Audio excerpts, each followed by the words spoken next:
Hello, I'm Dr. Timъти Yentър, Assistant Professor of Philosophy at the University of Mississippi.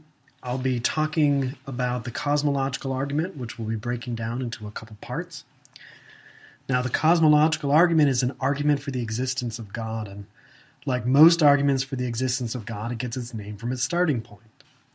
The cosmological argument starts from the existence of the cosmos, which is the collection of everything that exists.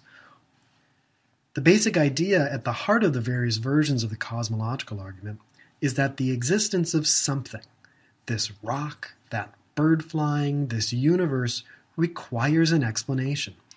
This is often phrased in the following way.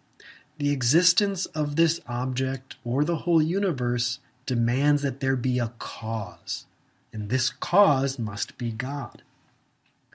Notice that this is really a two-stage argument.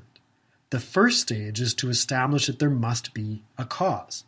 The second stage is to explain what this cause is like. In these talks, I will be focusing on the first stage, but at the end, I'll have a little bit to say about what we could know about the cause of the universe from these arguments. The cosmological argument has two versions. It actually has many versions, but I'll be talking about two of them. The first one I'll call the beginnings argument, sometimes also called the Kalam argument. Then the second one is the modal argument. Now I'll explain what those terms mean. You don't need to know what they are yet. The beginnings argument is that whatever begins to exist must have a cause. The universe began to exist, therefore the universe must have a cause.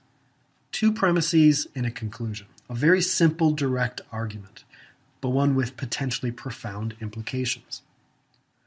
We'll begin by examining the second premise. There are two kinds of arguments that attempt to show that the second premise is true: philosophical arguments and scientific arguments. The philosophical arguments attempt to rule out the possibility that the universe exists but has no beginning. So let's think about this first. Chances are you are watching this on a computer. Where did your computer come from?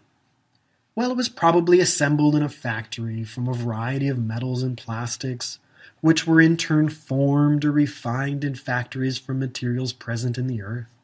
These elements in the earth were formed through various natural processes over long periods of time. Each step of the way, there was some combination of matter and energy. And at each of these steps, we could talk about where that matter and energy came from by describing some previous state of the world that contained matter and energy. And we could explain that by going back to an earlier stage, and so on. At each step, there is a cause that explains why things are the way they are. In theory, this kind of explanation could go on forever. Or could it? Does it make sense to talk about an infinite series of causes? Well, we seem to deal with infinite series all the time. For instance, there is an infinite series of whole numbers, that is, 1, 2, 3, 4, and so on. And we have an okay grasp of what that means in some obscure way. But does it make sense to say that there is an infinite series that has actually passed by now? This would be more like someone counting off the whole numbers 1 per second. If someone were to say 1 at the first second, and 2 at the next second, and so on, could they have gone through an infinite number of seconds by now? Now that's tough. A lot of ink has been spilled over whether there are real or only imagined paradoxes involving infinite series. Some have claimed that there is no problem at all with infinite series already passed. For instance, just to mention one. Imagine a supercounter. A supercounter is someone who counts like this. In the first second, they say 1.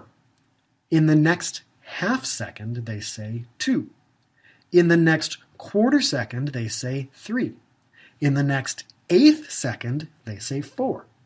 Supercounting this way, they could count an infinite number of times before the next second passes. As long as at least 2 seconds have passed in the universe, and we could all agree to that, then an infinite series has passed. Now, some philosophers have argued that this is the wrong sort of infinite series. Something to think about is whether causes could work in this supercounting way. But we will set this aside because there's another way to defend the second premise of this version of the cosmological argument. The second kind of support for the claim that the universe had a beginning is that this is what our best science has shown. Isn't the Big Bang just the claim that the universe had a beginning of a particular interesting sort? We have considered objections to the second premise. What about objections to the first premise? An important objection to the first premise is that the principle is a good one, but it's a good principle within the universe. It's not a principle that can be applied to the universe as a whole. This objection could be stated in various ways. A specific version of this response is that the Big Bang is not a beginning as we usually think of beginnings.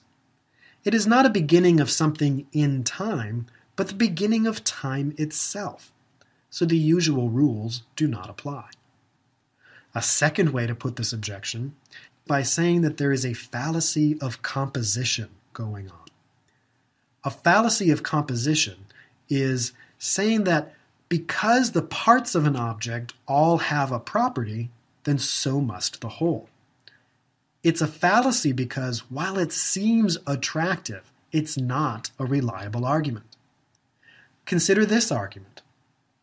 All the atoms of your body are invisible to the naked eye.